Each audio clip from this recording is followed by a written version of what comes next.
Welcome back to Wellness with Purpose, the show where we sit down with the people who quietly changing how we think about health, healing, and what it means to truly take care of ourselves. All the entrepreneur stories coming out of Silicon Valley where there's a lot of hockey stick growth curves. I think there's a lot of people in business nowadays with very unrealistic growth expectations, and they expect overnight success. And like, we've been doing this for 7 years, and I feel like we're just now establishing ourselves as a trusted local brand in Chatham County, Raleigh, Durham, Chapel Hill, and of course the Fayetteville, Southern Pines area. And we have customers all over the United States. Today's guest took a road less traveled, literally. He left a career in cinematography in Los Angeles, packed up his family, drove cross-country back to North Carolina, and planted a hemp farm with his father on a piece of land. Neither of them had any idea how to farm. What started as a way for a father and a son to spend more time together has grown into Rocky River Hemp, a veteran-owned family-run operations in Chatham County, making full-spectrum CBD and THC products. They are helping people managing pain, anxiety, and chronic conditions, all grown and made right there on the farm. Samuel Brownfield, welcome to the show. Thank you very much for having me. It's awesome to be here and be able to share a little bit of our story. Wonderful. So let me start with most of the people who start a farm had some kind of agricultural background. A grandfather who grew up on the land, a lifelong connection to the soil. You had none of that. You were a cinematographer in Los Angeles. Yes, ma'am. Actually made you pack up and plant a hemp farm with your dad in North Carolina. Well, when we were in LA and I was working as a cinematographer, it was great as a 20 and 30 something without a family. In 2016, my wife and I had our our only son. It wasn't quite the lifestyle we wanted because the dream working in LA on set, you're basically working 12 hours a day. 5 to 6 days a week, and you really don't get to see your family much. And some of the older guys I had known were on their third marriage and they never saw their kids. And I really liked my child and I liked spending time with them. And I love my wife and I love spending time with her. For me, it was kind of a young person's game. And as soon as I had a family, I realized that there are more important things.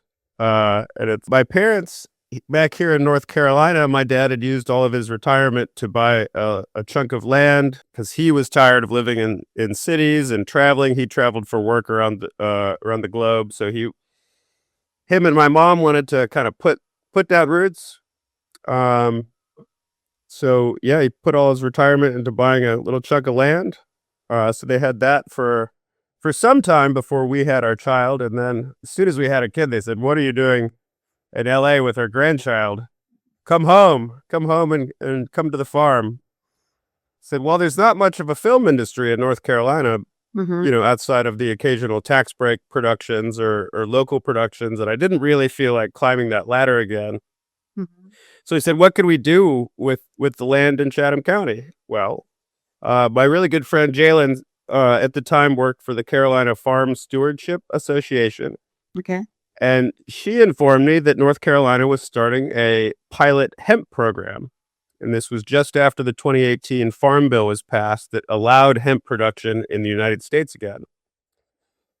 So we didn't really know what we were going to do with the hemp after we grew it. We thought we were going to sell it on the market as hemp biomass and let people make what they want with it. So first year, we grew about 100 plants, and it was very much a learning experience. I was still back and forth from LA to the farm, and so my dad was kind of the boots on the ground here. He was worried about their deer eating the hemp, so he built this 10-foot wall around the hemp out of pine trees, and it was crazy, right? It looked wild. And it turns out deer don't like hemp because the flavor's too strong, Oh, so the deer don't even mess with it. So we moved here in 2019. okay. In the springtime, my dad had all the mother plants growing, and we just dove right in and started making clones. The first year when he did it by himself with me back and forth, we did about 144 plants. And then the next year, we stepped that up to about 1,000. So that was learning how to clone at scale, how not to overwater, how you get the little roots to form while the plants are still surviving off atmospheric moisture. There's a lot of learning. We lost a lot of clones to various plant diseases, because if you don't have the environment perfect, they're gonna wilt or they're gonna fail in some way. So that took probably 3 or 4 years of working on our SOPs for cloning to get a consistent process using organic products to be able to clone enough to provide our crop without having to buy clones every year, because that was one of the biggest costs up front. $7 to $10 a clone with 1,000 clones, that's a lot of money. But if we can make it ourselves, then we can control the process. We know it's done right.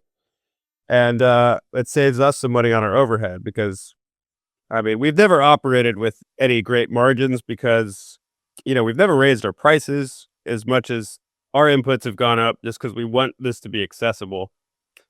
So the first big harvest, we went into 2019 and the wholesale price of hemp biomass was about $80 a pound. And we were growing about 200 to 300 pounds. We said, well, we could make a nice little business off this. Mm-hmm. But unfortunately, like everybody else that used to be tobacco farmers or people getting into it, investing a lot out west in big acreage hemp farms, a lot of people went really hard on hemp in 2019. So by the end of harvest time, at the end of 2019, the price of biomass had dropped from $80 a pound to about 80 cents a pound. Mm-hmm. Which all of a sudden makes a business selling biomass very not viable. So we said, well, we're going to have to kind of make our own stuff then, because otherwise we can't make a business out of this in a sustainable way. So we started with our first product, which was the 1,200 milligram full spectrum CBD oil. Very simple product, just the oil combined with MCT. From then we went to our salve. And we worked for a year or two on developing the salve. So it was soft enough that it would melt on your skin, but not so soft that it would be, liquid at room temperature. We kind of got that going. So it's been quite an interesting learning experience across the whole thing because we weren't farmers. We knew that the market was there in terms of the new legality, and that we could make something that people needed. North Carolina did not have a medical or recreational cannabis program, and there was no access to CBD before the Farm Bill happened. And there's a large veteran community just south of us in the Fayetteville area. There's a lot of, I don't want to say aging population, but mature population with actual problems like back pain, insomnia, all the, so we just thought there's a need for more wellness in this area. Let's see if we can do it. And we've never been able to advertise to grow our business because of restrictions. So our whole business growth has been word of mouth at farmers markets, people telling their friends, just outreach at farmers markets. A lot of people will see our products as they pass by our table and kind of chuckle, oh, weed for dogs. And then, you talk to them. Well, it's full spectrum CBD. It's not really weed for dogs. And it has, you tell some stories and people are like, oh, wait, maybe I should rethink the previous misconceptions I had about this. I think the craziest story we've ever heard of, just to the dog stuff, is there was a friend of ours whose dog got very scared after going outside during a thunderstorm. And it kind of made her very fearful. Like, even if there wasn't a thunderstorm, any loud noise would make her scared. She'd run under the bed, hide in the closet. So it was a couple months of this, and they said, would your dog treats maybe help? I was like, I don't ever promise anything because everybody's a little different. There's a very good chance. And I hesitate to tell this story just because it's so kind of wild. Just one treat to this little dog made for somehow, and I don't know the scientific explanation or the mechanism of it, but just one treat and giving her the relaxation in a storm scenario versus the fear, it changed her completely, where she no longer needed the treats to be calm during a storm because she had remembered last time where it was okay. Okay. So that was a really cool thing. And that they didn't need to be repeat customers. One bag of treats, they're still on. And I'm fine with that, right? If it helps and it makes a positive difference, then that one sale was worth it, right? It's That's so that interesting. was neat. And then our own personal story, we had a German Shepherd named Tractor. And I'd always wanted to name a dog named Tractor. So I just thought it was a really funny dog name, right? He was a big German Shepherd mutt. He was a great guy. But he started having problems with his hips when he was around 12 years old. And we had just started making the CBD product. So we said, well, let's try it on Tractor and see if it helps. Mm-hmm. And it made such a big difference in his mobility and being able to enjoy his life as he aged. He finally left us when he was 15, which for a German Shepherd is pretty impressive. So I can't, that's anecdotal. It's not a scientific Of study. course. But there's a lot of anecdotes that show that it's worth a shot. Yeah, I mean, a lot of educations need to go out there, and your story is really interesting because that's a leap most people wouldn't take. So, uh, one more thing I would like to ask you about your initial stages is, hmm so you went fully organic in 2020, like in the middle of the pandemic, when most businesses was just trying to survive. So, Yes. what was this thinking behind that decisions, and what was the hardest part out of the early years that most people wouldn't see from the outside? Yeah, definitely the organic versus synthetic fertilizer was something I felt very strongly about. Right off the start. However, because both of us, my father and I, were coming into farming from the first time, he was taking a lot of advice from the NC State Extension Office that would advise on which nutrients to use, and they lean towards conventional salt-based fertilizers, Mm-hmm. um, which which can be very effective in growing strong plants, right? You can get very consistent large plants. However, it's not the best for your soil life. You're going to be killing off a lot of your biology with oversalting the soil. And I didn't want to get into a cycle where we just had to keep dumping more and more synthetic fertilizer on our fields. And I wanted to lean into a regenerative model where, the organic matter that would be grown in the off season would be mowed and tilled back into the soil. We do a lot of no-till, where we leave the biology intact in the soil. Okay. Uh, and to the idea that it actually increases the quality of the product with a more natural terpene spectrum and variety.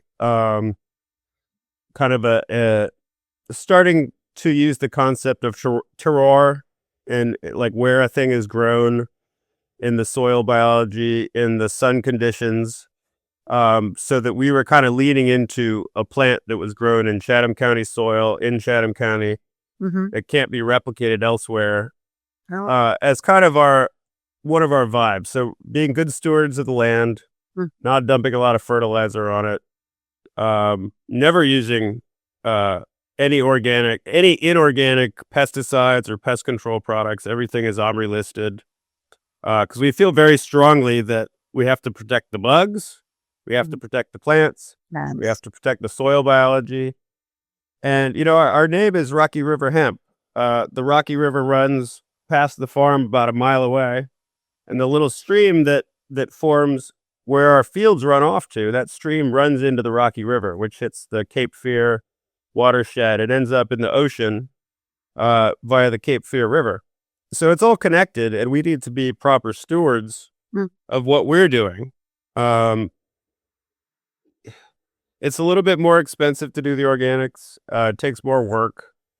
Um, but I wanted to be able to offer the highest quality product with the most natural effects as consistently as I could while taking care of our land. But it's a lot of learning curve from the background you came from and learning about this biology and this chemistry of a soil. Like when we walk into any gas stations or grocery stores in America right now, you will find CBD products on the shelf. But can you just talk about what's wrong in most of what is out there in the marketplace and why you decided to make your own? There's it's unfortunate that there is not more education already built in around hemp, cannabis, CBD, and THC, full spectrum versus isolate. So at first, right? So in like 2019, 2020, I would see a bottle of full spectrum CBD on the shelf at the same potency we were doing, and they were selling for like $90. And I thought, well, that's crazy talk. How's any normal person going to be able to blow $90 on something they don't know is going to be effective yet? It was very early. So that was crazy to me. So I was like, we have to make our prices cheap so people can actually try it. If they're not going to try it, then they're not going to find out. So on price, that was the one thing I saw right off the bat. This is way overpriced for normal people to be able to access. We need to get it more reasonable. There was very little education off the bat about the differences between full spectrum, broad spectrum, and isolate CBD products. So a full spectrum CBD product is everything that comes out of the flower that you grew. So for CBD, we grow what's called a type 3 cannabis seed, which is CBD dominant and very low THC. But there is THC that comes out of the flower, which is very important because THC and CBD have a very tight synergy where CBD doesn't work nearly as well without the presence of THC. Okay. So if you have a broad spectrum product, which means the THC has been removed, you still have your terpenes, you still have your minor cannabinoids like CBG or a whole plethora of other cannabinoids, including Delta-8 in small quantities. But you don't have the THC to help activate the CBD. And then you have CBD isolate products, which are even worse, which only contain CBD. So they've had the terpenes removed, they've had all the minors removed, and it's just pure CBD. And while that might be the only option for people who have to drug test, who have to pass a THC test, it's just not nearly as effective. There was a study, I believe, in 2015, and I don't quote me on it because I don't have the citation right ahead of me. But basically what they discovered was the difference between full spectrum CBD and isolated CBD is that isolated CBD had a bell curved response, whereas the more you gave, the effect tapered off. Like you kept doing more CBD and it didn't have more effect in terms of pain reduction, anxiety reduction across the board. Whereas full spectrum CBD, which has some THC in it, the effect just kept going up. So a full spectrum product with 1,200 milligrams of CBD could be way more effective than a 2,500 milligram CBD isolate product. Okay. So right off the rip, you don't see a lot of that differentiation on the shelf, right? You might see, 3,000 milligrams of CBD, that must be the best. Whereas the full spectrum, it's the terpene profile, because that affects so much, right? The classic difference between an indica and a sativa cannabis plant, it has a lot to do with the terpenes and the minor other cannabinoids that are in that flower that naturally grows that spectrum. Luckily, we found a really good cultivar of a CBD flower right off. I think our first year we grew 4 different cultivars. And the Bayox cultivar did the best in terms of being able to grow outside with our humidity level in flower, because it can get very humid here in the fall in North Carolina, which if you don't have a plant that can tolerate that level of moisture, you get a lot of botrytis and bud rot, and that is, of course, bad. So full spectrum CBD right off the bat is, as long as you're not drug tested and you can't have any THC in your body, it is the way to go if you're trying to use CBD for for any medical purpose, right? CBD isolate, it could be good for taking the edge off, right? But it's not going to be, you're not going to find these life changing stories with CBD isolate. Whereas we get, I mean, we have a customer that lives in North Durham. And I'm not sure how old she is, but she's up there because she has post polio syndrome. She had Mhm. polio when she was a child. She deals with crazy neuropathy, nerve pain. And the painkillers the doctor will give her make her feel weird and out of it. She found full spectrum CBD, Mhm. and she just texts me now when she needs more. And Sam, I need my CBD, and I ship her 2 bottles. Because it works great for post polio. Who knew? So she shares it on her post polio email list, and it's turns out that really helps with that. And there's nothing that the medical establishment that Mhm. could offer her that has the same effect. Yeah. So how are you educating them? I mean, you said you are not marketing. Then how are you educating the Well, because I mean, we can't do paid ads because of restrictions on Meta, Facebook, Instagram, Google. Nobody allows CBD or THC or cannabis advertising. There's a lot of people that get away with it through cutouts and not publishing what they're doing. But I try with blog posts, and hopefully Google sees them and people have questions and they come to our blog and they can see that. We do a lot of talking at farmers markets about this. We try to just be first educational, right? Um, when people come up to our table and say, "What are you about?" Well, here's what I one of the someone will ask, "What's this for?" And I say, "Well, what's your problem? Like what do you have that you need it for?" And some people are like, "Why would you? You can't lead everybody to water, right?" But education is first and foremost. I think my dad comes from a uh, interesting in terms of what we do now background. He was an army officer. He served during the Vietnam War in Germany. He was not in Vietnam. He was in the Signal Corps, and then served in the Army Reserves. He was never a hippie or a cannabis guy or a weed dude, right? Um, but now he takes our gummies every day because it helps him sleep. It helps him with his old man pain. It helps him with his stress level, and so I think there's a large change happening right now in terms of the approach to cannabis and hemp and Mhm. destigmatizing like the stoner culture or the making it less of a bad thing or of a drug and more of a wellness product. It can be a piece of your toolkit for getting through your days. And we're not going to tell anybody that this is going to solve all your problems, right? It's a piece of the puzzle. You wellness, yoga, exercise, proper diet, Okay. a little bit of hemp or cannabis may not hurt that if you have a problem that needs addressing. Um, I'm of course also fine with recreational use. I believe in freedom. Adults can do what they want. Um, if it makes you feel good and it doesn't hurt you and it has less harmful outcomes than alternatives, then I'm all for it. Obviously, we know how many harmful outcomes can come from alcohol or other socially acceptable intoxicants.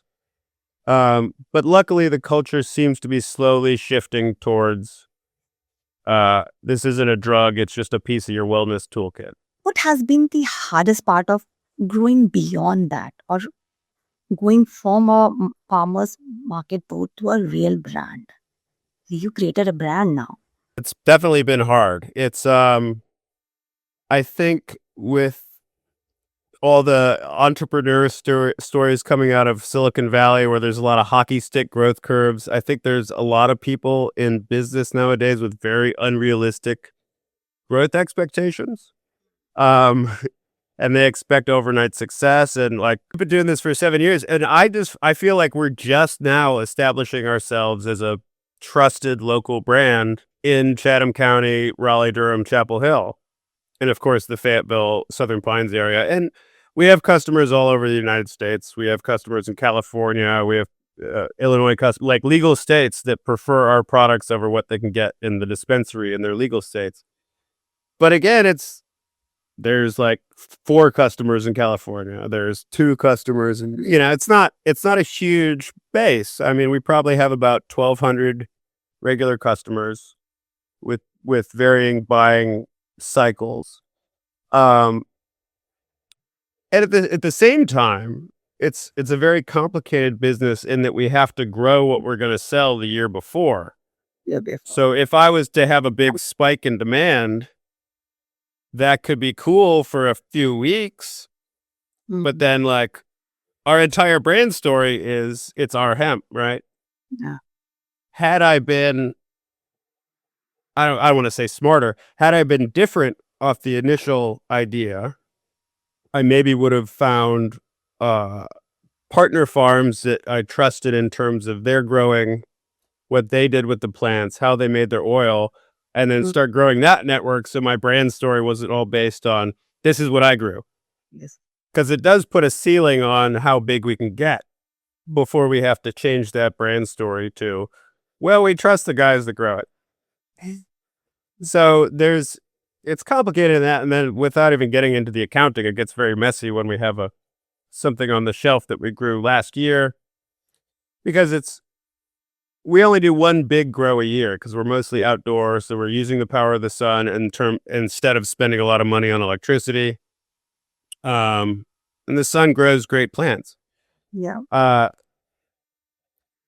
But we can only do that once a year. So unless I grow a lot, I can't necessarily grow a lot, right?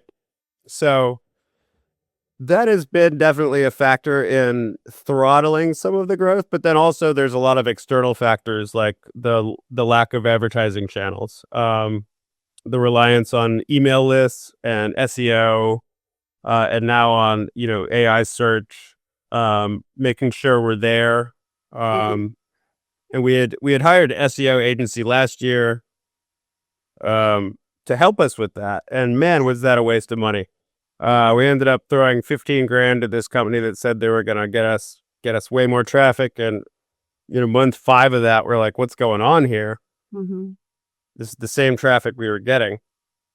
So late last year, we canceled that contract. And without naming names, I definitely don't suggest hiring an SEO agency. SEO is outdated now. Yes, you can do a lot just talking to Gemini and asking it what you could do. Course. So now I've just doing the work myself. We're ranked way higher than that agency ever got us. And I feel like it's a lot more authentic. It's more my voice, and it's telling Google that we're trusted. So, I mean, that's been tough. Trying to grow within the guardrails that have been set around us while maintaining our brand story and our quality level that we believe in. And, there was always, like 2 years ago, there was a medical bill for medical cannabis going forward. And we thought it'd be great to get into this program and be able to do everything we want, grow THC, grow CBD, and grow CBD/THC plants so everybody can have what they want. But unfortunately, that didn't go anywhere, or fortunately, because it was definitely written by out-of-state large corporate cannabis operators, because you could tell right off the bat if there's a very limited amount of licenses that require vertical integration, that is definitely tilted towards large corporations, because we don't have the capital to build out 4 stores. We don't have the capital to have everything under one roof. We still have to go to a processor to get our flower made from flower into oil, because we don't have the $1 million to buy the CO2 extraction machines. So that's kind of a good thing that died, because that would have just cut us completely out of the whole system, and we'd be sitting on the sidelines having paved the way for it to be shut out by corporate cannabis. And there's, of course, right now a very real fear in my mind that there's a behind the scenes push from big pharma to take CBD out of local farmers' hands and put it solely into their hands. If you look at the rescheduling from Schedule 1 to Schedule 3 of cannabis, it does nothing for relieving legal cannabis states' illegality with the federal government, it does allow pharma companies to start pulling the plant apart and making more patents so that they can take it from us and have it over the counter.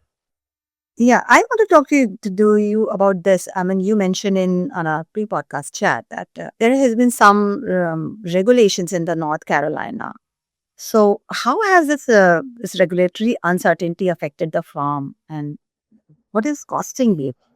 It's probably already cost us about $100,000. Wow. The regulatory mess that we're in right now. So last year we grew our kind of regular 1,200 plant crop, which ends up about 250 to 300 pounds of hemp biomass, which we would have then had processed into oil, and then we put it here in our storage to be made into the products over the next year. So November is right around the time where we'd be taking our crop to process. Because after harvest, we hang it and we dry it. After it's just dry enough, you don't want to over dry it because you start losing those very important terpenes. You get it just to the right drying point and you get the flowers off, and then you cure them. We cure it for about a month to let some of the terpenes develop and the cannabinoids develop. Mm-hmm. And then we would take it to process. That is just the time last year where the government was shut down for 6 weeks, and Mitch McConnell and Andy Reeves slipped a provision in to the bill to reopen the government that changed the rules on hemp. The biggest death to us in that new language is a limit of 0.4 milligrams of THC per package, not per product, per package. Okay. So our lowest potency full spectrum CBD gummies, the Easy Chill gummy, one of those has more than 0.4 milligrams of THC. Oh. It's actually about 0.4 milligrams of THC. So that makes every other product we make illegal. But that's the headline grabbing one. The real death to the entire industry is the banning of intermediate products that test above 0.3% Delta 9 THC. So anybody who's ever formulated something knows that if you need a potency in your final product of 0.3, you have to start higher than 0.3 because you got to mix that in with other stuff, right? So unless you have an oil that's stronger than 0.3, you cannot get to the legal limit of 0.3 in your final product. It's mathematically impossible. Okay. So by passing the ban on intermediate products, which means products we'll never sell, it just moves between the processor and ourselves, or between the supplier and ourselves, and then is diluted before sale into the final product. That is the death knell for the entire hemp industry, because then no one can extract, because every oil that comes out of even a CBD dominant cannabis plant is going to have more than 0.3% Delta 9 THC in the concentrated extracted oil. Mm-hmm. So the headlines are 0.4 milligrams per package. Oh no. But the intermediate product ban is the real axe. Oh. That kills everybody outside of a legal cannabis state. So North Carolina actually hadn't regulated us any more than the federal government. We were kind of in an okay place because of some level of political dysfunction in North Carolina. Neither bills that would legalize more or bills that would restrict more would get anywhere. So we were kind of in a limbo between the stop it and keep it going. And we would have been okay with our scenario in that until the federal government dropped that ban on us last November. So that's right when I would have taken the hemp to be processed. Depending on how much you have, that could be between $5,000 and $7,000. So with our impending doom ahead, it did not make any sense to spend $7,000 to have more oil sitting on the shelf when the ban goes into effect this November. So we have our entire crop from last year just sitting in our curing barn right now. So I've been climate controlling that barn since November to keep that hemp good. All of my clones last year, all of my planting, all of my irrigation, all of my fertilizing, all of my organic inputs, all of my pest control, harvest, hanging, curing, bucking, storing, all of that is just wasted. So depending on how much I value my time, it could have cost us between $0 and $1 million by now, right? Wow, that's huge. It's huge, and it's huge because I don't have a lot of farm hands. It's me. It's me and my dad doing it. So that's all my entire last year of cultivation is a waste. And then this year, why are we going to make 1,200 clones and plant them Yeah. if we might not be able to do anything again? So it's cost us 2 years of production. Mm-hmm. It could be very depressing if you let it be. No, I'm so sorry about that. Yeah, But and it's just tell me more. it's lobbyists playing with citizens' pocketbooks, and it's at a certain level very disgusting. Yeah, I mean, most people just see the brand, but they don't have any idea what it actually takes, and you have been living proof of it. Yeah, no one sees the nights spent walking around the fields with a sprayer, spraying organic things to try to keep the moths off the plants, right? Yeah. They tell you that oh, you don't have any pests for hemp. Nonsense. Um, there's a moth here in North Carolina that Okay. likes to dine on corn and tobacco, two very closely linked varieties. And turns out they love hemp too. Oh, So you got to control these moths either through a physical barrier like a high tunnel, or with there's an OMRI listed organic product that targets these little worms specifically, and it's the only thing we found that will actually cut down on the loss. Our first big year, we lost 50% of our crop to these worms. wow. Yeah, they're voracious. As soon as they have 4 cycles a year, right? So the first one comes up in the spring, and they have 4 cycles. So you're dealing with a lot of worms at a certain point if you're not controlling them either culturally, physically, or with a product that targets them. So yeah, no one sees that, right? No one sees the nights spent keeping the bugs off the plants. No one sees the hours spent in the shed bucking plants, getting the flowers off the stems, making sure that there's not a bunch of junk going to the processor, because as we all know, garbage in, garbage out. You got to put something good in to get something good out. So, we don't dump the whole plant into the processor. We pull the stems out. We pull most of the leaves out. Yeah, there's a ton of labor. Mm. We had to start charging for shipping last year because Of course. we've been doing free shipping the entire time. But we had never raised our prices either. So even through COVID, when all the input prices went up, with inflation over the past several years, we haven't raised our prices, but it was like, we can't stay in business. And of course, we had pushback on that. And I was like, guys, there's a reason you buy our stuff. It's because it's good and it works, and you know who made it, right? As opposed to the gas station stuff where it's a real. Like apart from like planting hemp and then growing it and doing a lot of using a lot of organic things on your as an agricultural things. But can you walk me through like a business runs day to day? I mean, where are you spending most of your time, and what feels more manual than it should be? A day on the farm could be any number of different things. I do most of the packing in the mornings, so I'll wake up around 5 or 6 and check orders overnight and start buying labels and printing out the labels, making sure that the packages go out as soon as possible, because we're really fast shipping is important. If you buy it now, you want it as soon as you can. So we try to get products out the door as fast as possible. So first thing of the day, I'm looking at overnight orders. Anything that came in needs to go out.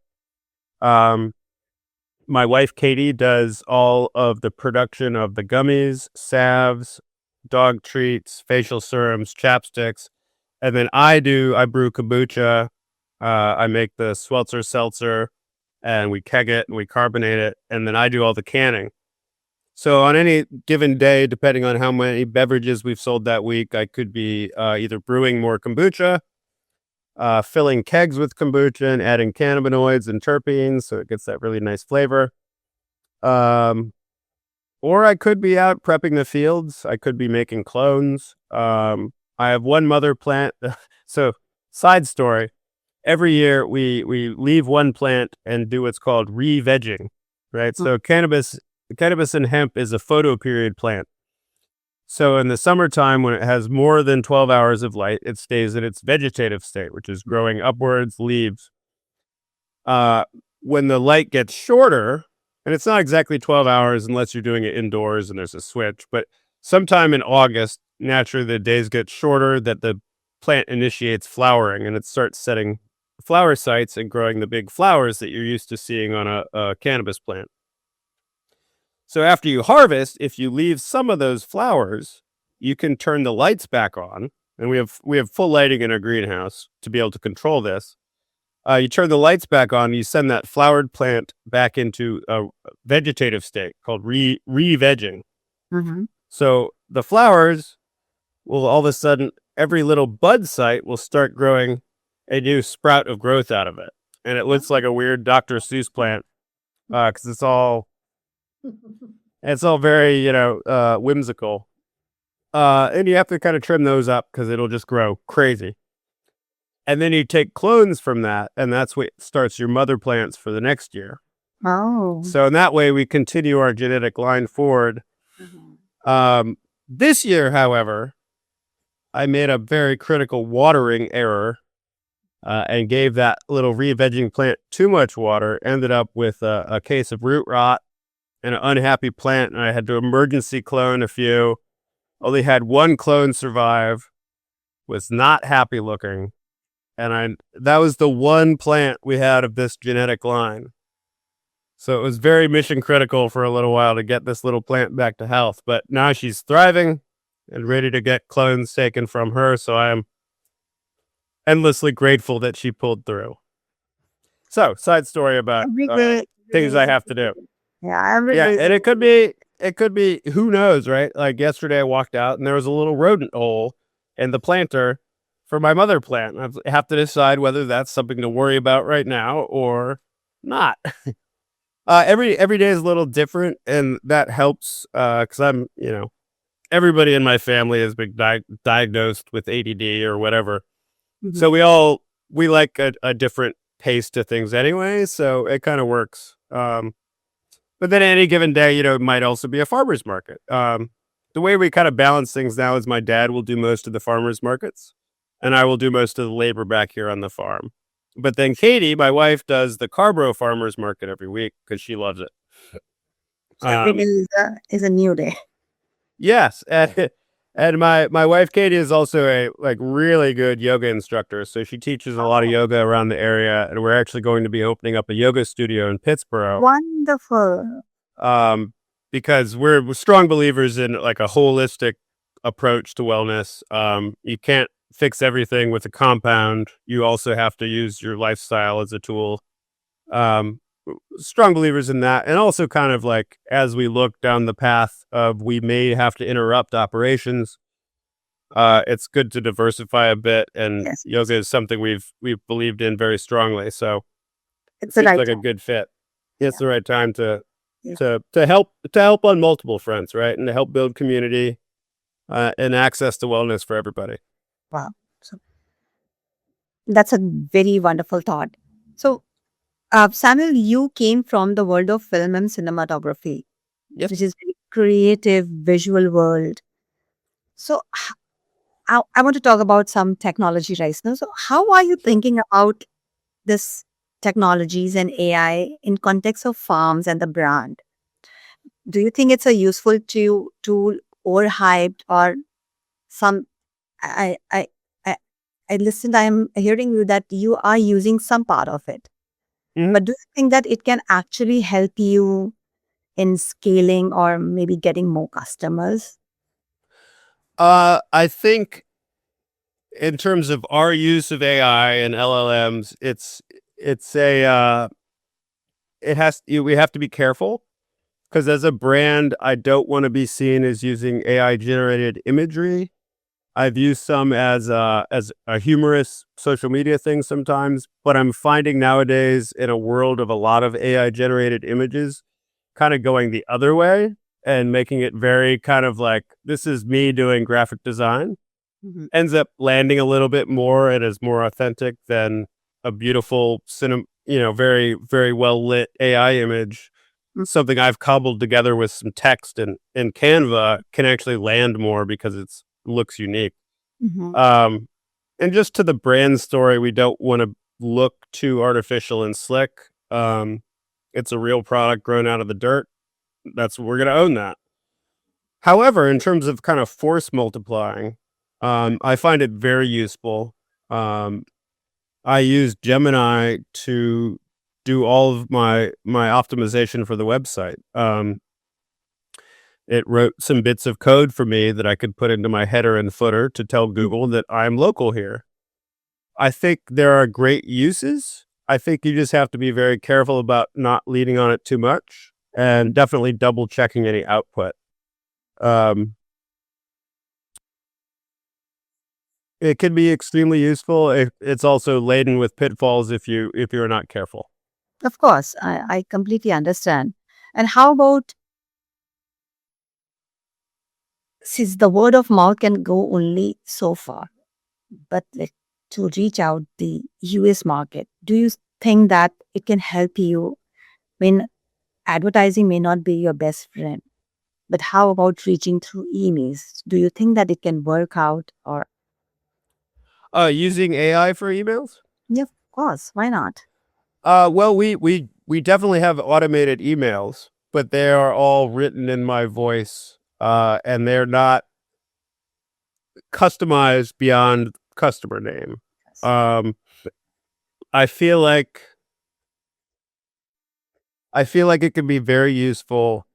I just am wary about not having a real human voice when someone calls or emails, just because our brand story is so rooted in connection and person and place Mm. that I just have to be protective of that. I don't want a customer feeling like they've had an interaction with the robot that did not solve their needs. And we're fanatical with our customer service. We had one bad Google review, and it turns out that customer was on my way to a festival we were going to be vendors at. So on my way to the festival, I brought a replacement package of gummies for him. And I showed up, knocked on his door, and said, "Hey, I'm Sam from Rocky River Hemp. I heard your gummies got damaged in the mail. Here's a replacement package." And it blew him away. He ended up buying another pack because I showed up there. So that's something, it's time consuming. It's expensive in terms of human capital, but nothing else would have had that effect. Mm. So the human touch is always going to be very critical to this Of brand. course, of course. And like I said earlier, like if I had really started this business with the idea of scaling and exiting, I probably would have done it differently, because we've made it pretty hard to exit, and we've made it kind of hard to scale. We've made it very easy to be an authentic local brand, which is what we lean into. Yeah. And hopefully, And that's your true kind of, story. And of course, and that's your true story. Everyone has their own original story.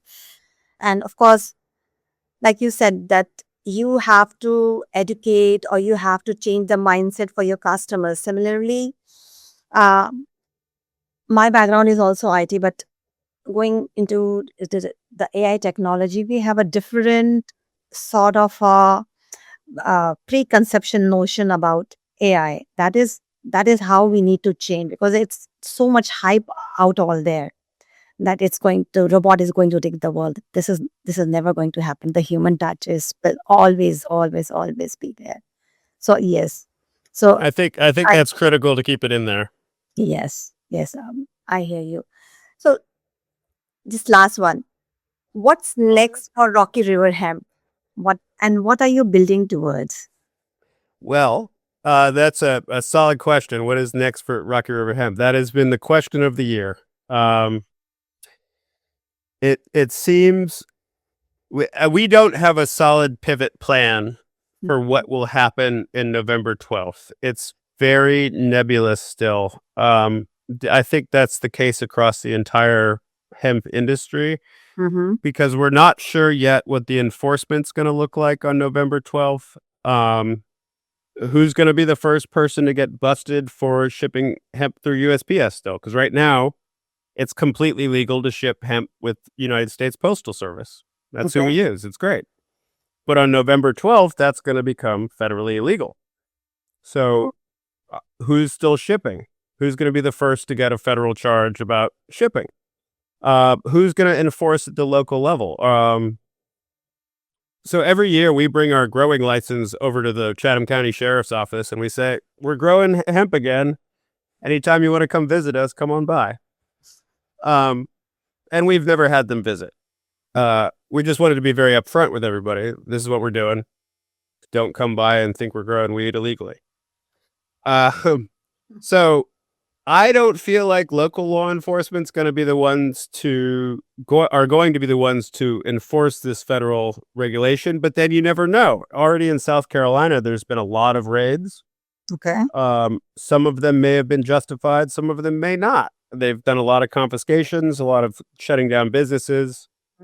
So it's really, we don't know yet what the enforcement's going to look like. If there is not a last minute stop, either with sensible regulation that keeps us in business or with a moratorium on the ban, it could be that we have to stop right off the bat, which makes me very sad for all the customers that we have that won't be able to get what, they're going to have to go back to prescription pain pills. They're going to have to prescription anxiety meds, back to sleeping aids that make them feel weird, that didn't work. So I'm very sad about that. My hope would be that there's enough righteous anger about a God-given plant product being taken away from us at the behest of the alcohol industry and the pharma industry that maybe we'll get some meaningful change. And I have a meeting this month with some of the Republican folks in North Carolina to try to find some common ground, right? The things we agree about. I think off the bat, we all agree over 21, right? No kids. We already do that. We card anybody who looks any younger than me, right? No under 21. Most of our customers are 35 and up. Oh. Testing every product. We test everything before we ship it. Okay. I mean, not every batch, but every product as it's being developed, and then we test regularly for consistency. We already do that. We test for heavy metals. We test for mycotoxins. We want a clean product.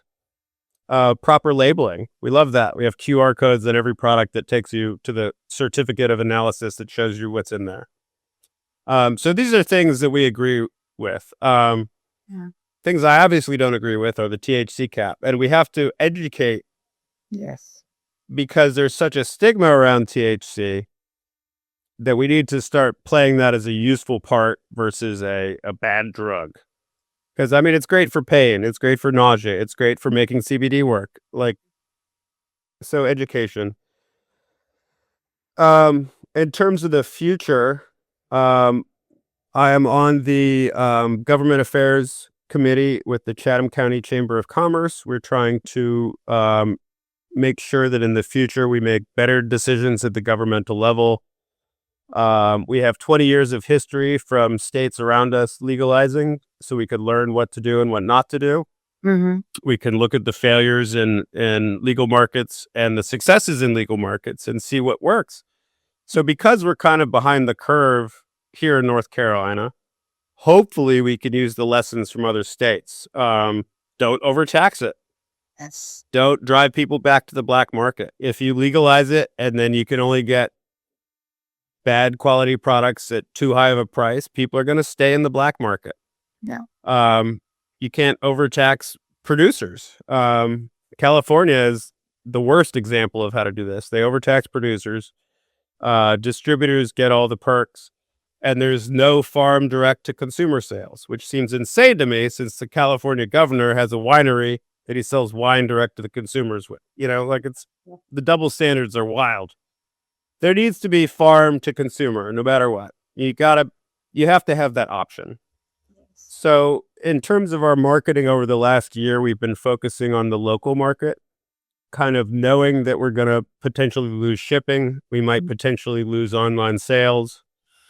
So our it hasn't been so much an expansion of business as an expansion of our trust footprint. So hopefully whatever rises from the ashes of this will be in the form already of a trusted local brand. Wonderful. And I wish that you will find a common ground and that will work for you, for the local farmers, and of course, the government will be satisfied. Yeah. So, Samuel, honestly, this conversations it has hit me in a way I didn't expect. And the fact that you're making it like helping real people managing real pain made by hand and on the land you tend yourself. So thank you. Thank you for being this open and this honest today. And I'm very happy to share everything. yeah, I think honesty is critical. yeah. And to everyone who is listening, if this episode moved you or have any impact on you, share it with someone who's been looking for more natural way to manage pain, sleep better, or just feel themselves again. Rocky River Hemp is the real thing. We'll see you in the next episode.